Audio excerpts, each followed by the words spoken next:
இது மகிமை நேரம். கிறிஸ்துவுக்குள் மிகவும் பிரியமான மகிமை தொலைக்காட்சி நேயர்களை இந்த மகிமை நேரம் நிகழ்ச்சியின் மூலமாய் சந்திப்பதில் மிக்க மகிழ்ச்சி அடைகிறேன்.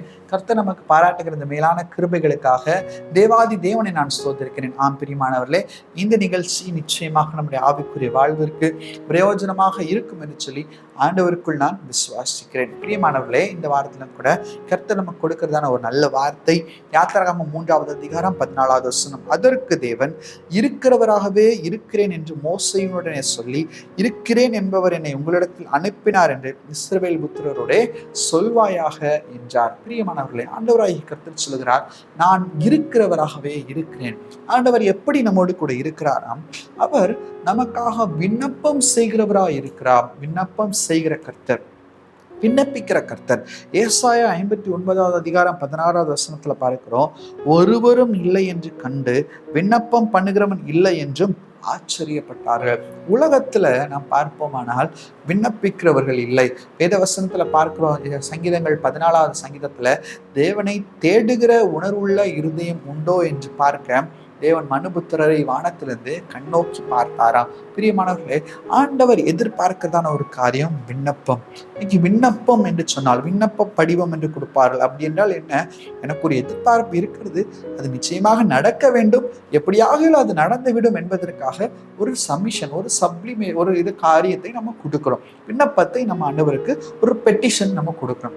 இன்னைக்கு இந்த பெட்டிஷனை கர்த்தர் நமக்காக அவர் செய்கிறவராய் இருக்கிறார். இந்த பெட்டிஷனை கர்த்தர் நமக்காக செய்கிறவராய் இருக்கிறார். யோசித்து பாருங்க, நம்ம அவரிடத்துல விண்ணப்பம் வைக்கிறோம், ஆனால் நமக்காக அவர் விண்ணப்பம் செய்கிற தேவனாக இருக்கிறார். எவ்வளவு நல்ல தேவன் பாருங்க. அப்புறம் ஏன் நம்ம கலங்க வேண்டும்? அப்புறம் ஏன் நமக்கு இந்த சோர்வு? அப்புறம் ஏன் நமக்கு இந்த கலக்கம்?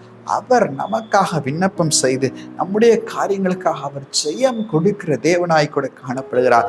ரோமருக்கு எழுதின நிருபம் 8வது அதிகாரம் 34வது வசனத்துல கூட நாம் வாசிக்கிறோம். ரோமர் 8:34, ஆக்கினைக்குள்ளாக தீர்க்கிறவன் யார்? கிறிஸ்துவே மரித்தவர், அவரே எழுந்தும் இருக்கிறார், அவரே தேவனுடைய வலது பாரசத்திலும் இருக்கிறார், நமக்காக வேண்டுதல் செய்கிறவரும் அவரே. நமக்காக வேண்டுதல் செய்கிற தேவனாயும் அவர் இருக்கிறார். அவர் வலது பாசத்திலிருந்து நமக்காக அவர் வேண்டுதல் செய்கிற தேவனாய் கூட இருக்கிறார். யோவான் எழுதின சுவிசேஷத்துல 17வது அதிகாரத்துல அவருடைய வேண்டுதல் எப்படியாக இருக்கிறதுன்னு சொல்லி தெளிவாக சொல்லப்பட்டிருக்கிறதை நாம் பார்க்கிறோம். இயேசுவைகளை சொல்ல பின்பு தம்முடைய கண்களை வானத்திற்கு நேராக ஏறெடுத்து ஆண்டவராகிய இயேசு கிறிஸ்துவை பார்க்கிறோம். உலகத்திலே அவர் வாழ்ந்த போது அநேக விண்ணப்பங்களை பிதாவிடத்திலே செய்தார்.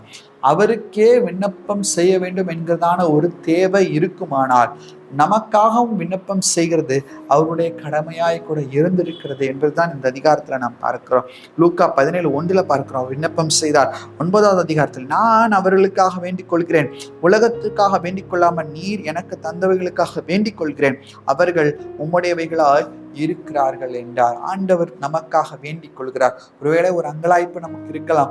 ஒருவேளை எனக்காக வேண்டிக் கொள்வதற்கு யாருமே இல்லை, எனக்காக ப்ரேயர் பண்றதுக்கு யாருமே இல்லையே, ஒருத்தர் கூட என் சூழலையே புரிஞ்சு கொள்ளலையே, நான் உலகத்துல என்னெல்லாமோ பண்ண, யாரையாருக்கலாமோ ப்ரேயர் பண்ணேன், இப்ப எனக்காக ஒரு வார்த்தை ஜெபம் பண்றது கூட ஒருத்தர் இல்லையேன்னு சொல்லி ஒருவேளை நீங்கள் கலங்கி கொண்டிருக்கலாம். ஆனா ஆண்டவர் சொல்கிறார், நானே உனக்காக விண்ணப்பம் செய்கிறேன், நானே உனக்காக விண்ணப்பம் செய்கிறேன், உனக்கு உன்னுடைய வாழ்க்கையில ஒரு வெளிச்சத்தை கொடுப்பதற்காக நானே விண்ணப்பம் செய்கிறேன். ஆண்டவர் சொல்கிறார், வாக்கு கடங்கா பெருமூச்சோடு வேண்டுதல் செய்யும் பரிசுத்த ஆவியானவரை கர்த்தர் நம்முடைய வாழ்க்கையில அவர் ஈவாக கொடுத்திருக்கிறோம், அவர் ஈவாக கட்டளையிட்டிருக்கிறார். அப்படிப்பட்ட நல்ல தேவனை நாம் ஆராதித்துக் கொண்டிருக்கிறோம். அப்படிப்பட்ட நல்ல தேவனை நாம் துணையாக கொண்டிருக்கிறோம். யோவான் 17வது அதிகாரம் 15வது வசனத்துல பார்க்கணும், நீர் அவர்களை உலகத்திலிருந்து எடுத்துக்கொள்ளும்படிக்கு நான் வேண்டிக் கொள்ளாமல் நீர் அவர்களை தீமை நின்று காக்கும்படிக்கு வேண்டிக் கொள்கிறேன். எப்படியெல்லாம் வேண்டிக் கொள்கிறாரா? வெளிச்சத்தை கொடுக்க வேண்டிக் கொள்கிறார், தீமை நின்று காத்துக்கொள்ள வேண்டிக் கொள்கிறார். பாருங்கள், தீமை பிள்ளைகளுக்கு வேண்டாம், இந்த தீமையிலிருந்து பிள்ளைகளை விலக்கி காத்துக்கொள்ளுங்கன்னு சொல்லி கர்த்தர் நமக்காக வேண்டிக் கொள்கிறதை கூட பார்க்கிறோம். 20வது வசனத்துல, நான் இவர்களுக்காக வேண்டிக் கொள்கிறதும் இல்லாம இவருடைய வார்த்தையினால் என்னை விசுவாசிக்கிறவர்களுக்காகவும் வேண்டிக் நம்ம அவரை விசுவாசிக்கிறதற்காக ஆண்டவரிடத்துல அவர் வேண்டிக் கொள்கிறார். எவ்வளவு ஒரு நல்ல ஒரு குழந்தை போன்றதான ஒரு மனத்தை பாருங்க. அப்படிப்பட்ட ஒரு தேவன். ஆனால் இன்னைக்கு அவர் நமக்காக வேண்டிக் கொள்கிறார் என்பதை மறந்து போய் நம்ம எங்கெல்லாமோ வழி விலகி எப்படிலாமோ சென்று கொண்டிருக்கிறோம். இன்னைக்கு நம்ம அப்படி இருக்காதபடிக்கு ஆண்டவர் நமக்காக வேண்டிக் கொள்கிறார் என்பதை உணர்ந்தவர்களாய் நாம் சிந்தித்துக் கொண்டிருக்கணும். உணர்ந்தவர்களாய் நாம் செயல்பட வேண்டும். உணர்ந்தவர்களாய் நாம் இன்னும் நம்முடைய யோசனைகள் அப்படியாக இருக்க வேண்டும். பிரியமானவர்களே, ஆண்டவர் நமக்காக வேண்டிக் கொள்கிறார், நம்முடைய காரியங்களுக்காக வேண்டிக் கொள்கிறார்.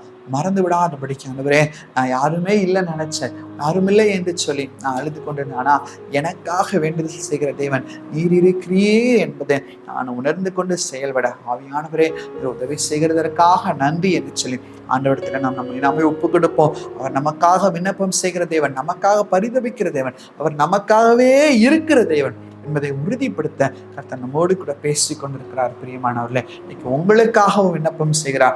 யாருமே இல்லைன்னு கலங்கி கொண்டிருக்காதீங்க. கர்த்தர் உங்களுக்காக இருக்கிறார். கர்த்தர் உங்களுக்காக விண்ணப்பம் செய்கிறார். அவர் உங்களுக்கு தேவையானதை சரியான நேரத்தில் அந்த சுகத்தை அவர் கொடுப்பார், அந்த பலத்தை அவர் கொடுப்பார். அந்த பலவீனத்தை கர்த்தர் மாற்றி போடுவார். அந்த காரியங்களை கர்த்தர் வாய்க்க பண்ணுவார். அவர் உங்களுக்காக விண்ணப்பம் செய்கிறார். அவரை இறுக பற்றி கொள்ளுங்க. அவர் ஒரு கடுகளவு அந்த விசுவாசத்துல குறைந்து போயிடாதீங்க, கடுகளவு இறங்கிடாதீங்க, இறுக பற்றி கொள்ளுங்க. கர்த்தர் நிச்சயமாய் அந்த காரியத்திலிருந்து உங்களுக்கு விடுதலை கொடுப்பார். சந்தோஷத்தோடு கூட செயல்படுங்க. கவலையெல்லாம் மாற்றப்படுங்க. அவர் நமக்காக விண்ணப்பம் செய்கிற தேவனாய் இருக்கிறார். கண்களை மூடி ஜெபிப்போமா? பரலோகத்தின் நல்ல தகப்பனே, நீர் எவ்வளவு நல்லவரப்பா. எங்களுக்காக விண்ணப்பம் செய்கிற தேவன், எங்களுக்காக பேசுகிற தேவன், எங்களுக்காக விண்ணப்பிக்கிற தேவனே உமக்கு நாங்கள் நன்றி செலுத்துகிறோம். ஆண்டவரே அப்பா, நாங்கள் ஒருவேளை இதுவரைக்கும் அதை மறந்து போயிருக்கலாம். ஆண்டவரே, உம்மிடத்துல நாங்கள் கண்ணீர் வடித்திருக்கலாம். ஆனால் எங்களுக்காக நீர் பரிதபிக்கிறீர், எங்களுக்காக நீர் வியாகுலப்படுகிறீர், பேசுகிறீர் என்பதை நாங்கள் உணர்ந்தவர்களாய் செயல்பட ஆவியானவர் கிருபை சந்ததுக்காக உமக்கு நன்றி சொன்னோம். அப்பா, உமக்கே துதிகன மகிமை நாங்கள் ஏறெடுக்கிறோம். அப்பா, நீர் பெருகவும் நாங்கள் சிறுவங்களை தாழ்த்து கொடுக்கிறோம். மீட்பராமே சும்மா ஜெபிக்கிறோம். ஜெபங்கள் நல்ல பிதாவே. ஆமென், ஆமென், ஆமென்.